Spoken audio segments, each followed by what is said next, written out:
5 টনের, হ্যাঁ, general AC. তো তোমরা তো এই এসি গুলো আগে দেখো নাই, তাই না? তোমরা এই এসি গুলোর কাজ করছো আগে।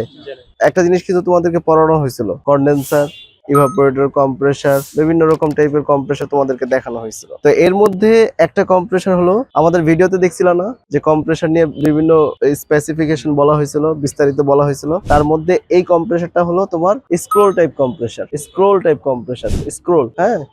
তো এই স্ক্রোল কম্প্রেসর বেশিরভাগ তোমার 5 টন, 10 টন, 3 টন, 4 টন এরকম স্ক্রোল কম্প্রেসর গুলো থাকে। 2.5 টন থেকে 10 টন পর্যন্ত তুমি এভেলেবেল এই স্ক্রোল টাইপ কম্প্রেসর গুলো পাবা। আর এগুলো সব তোমার 3 ফেজ লাইনের। এর মানে 3টা ফেজ এসে, এই যে দেখো এখানে 3টা ফেজ এসে ম্যাগনেটিক কন্ডাক্টর থেকে ডিরেক্ট কম্প্রেসারে চলে গেছে। তাহলে এই কম্প্রেসারের 3টা ফেজ আসে, এখানে কোনো প্রকার নিউট্রাল নাই। আমরা তোমাদেরকে দেখাইছিলাম না যে 3 ফেজে কোনো নিউট্রাল নাই, এখানে 3 ফেজে একটা ফেজ নিউট্রাল হিসেবে কাজ করে। আচ্ছা, এরপরে হলো আমরা ছোট ছোট এসি গুলোর মধ্যে দেখি একটা পাখা থাকে। কন্ডেন্সারের কাজ কি? কন্ডেন্সারের কাজ হলো রেফ্রিজারেন্টকে তরলে পরিণত করা, কন্ডেনসেশন করা, তাই না?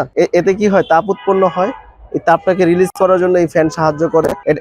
এই কন্ডেন্সার ফ্যান মোটর এখানে 2টা দিছে। কারণ কি? এর কারণ হলো এই যে কন্ডেন্সারটা কত বড়, তাই না? এই কন্ডেন্সারটা অনেক বড়।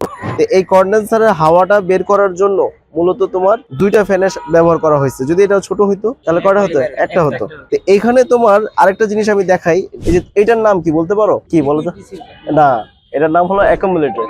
এটা কোন লাইনে লাগানো আছে? এটা সাকশন লাইনে লাগানো আছে। এই যে দেখো, এটাও কিন্তু একটা তোমার ছোট কম্প্রেসারের মতো একটা সাইজ, কিন্তু এটা কম্প্রেসার না, এটা একটা বোতলের মতো। বাট এটার নাম কি? কোথায় অ্যাকুমুলেটর থাকে কোথায় বলো তো? ইভাপোরেটর শেষে থেকে সাকশন লাইন পর্যন্ত, এর মধ্যে যে কোনো এক জায়গায় অ্যাকুমুলেটর থাকতে পারে। এইটা এখানে এই কম্প্রেসারের ভিতরে তোমার জায়গা না থাকার কারণে তোমার অ্যাকুমুলেটর আলাদা ব্যবহার করা হয়েছে। রেসিপ্রোকেটিং কম্প্রেসারের ক্ষেত্রে অ্যাকুমুলেটর দেখা যায় না, কারণ কম্প্রেসারটা বডিটা বড় থাকার কারণে তোমার ভিতরেই থাকে। তো আজকে আমরা সার্ভিসিং করার সময় তোমাদের ওস্তাদ তোমাদের সাথে কাজ করবে, দেখাবে। তারপরেও সতর্ক থাকতে হবে, এখানে কিন্তু 3 ফেজ লাইনে এখানে 440 ভোল্ট কিন্তু আছে। অতএব এগুলোতে গিয়েই হাত দেওয়া যাবে না। কথা কি বুঝতে পারছি? খুব সাবধানতার সাথে কাজ করতে হবে। এখানে কিন্তু তোমার এই যে আমাদের যে কন্ডেন্সারটা, এই যে এসিটা প্রায় 2 বছর ধরে পরিষ্কার করা হয়নি। এই কন্ডেন্সারের ভিতরে প্রচুর ময়লা জমেছে। এই ময়লার কারণে তোমার তাপ অপসারণ করতে পারে?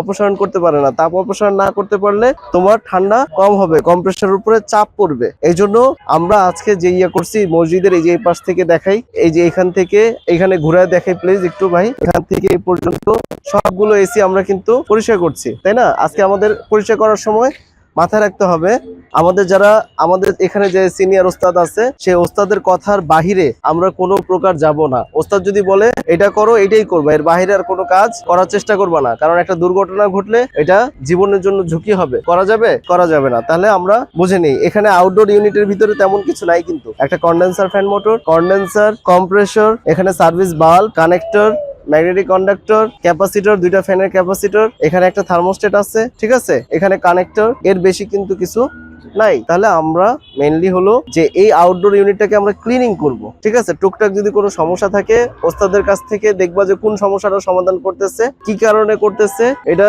না বুঝলে ছবি তুলে রাখবা, আমাকে ওটা জিজ্ঞেস করবা। কারণ ওস্তাদেরা যখন কাজ করে ফিল্ডে, তখন তাদের মাথা হট থাকে, কারণ তারা সবসময় মাথা দিয়ে কাজ করে। আমি কথা বুঝতে পারছি? এই জন্য তোমরা খুব সতর্কতার সাথে ওস্তাদের কথাগুলো কি করবা? ফলো করবা।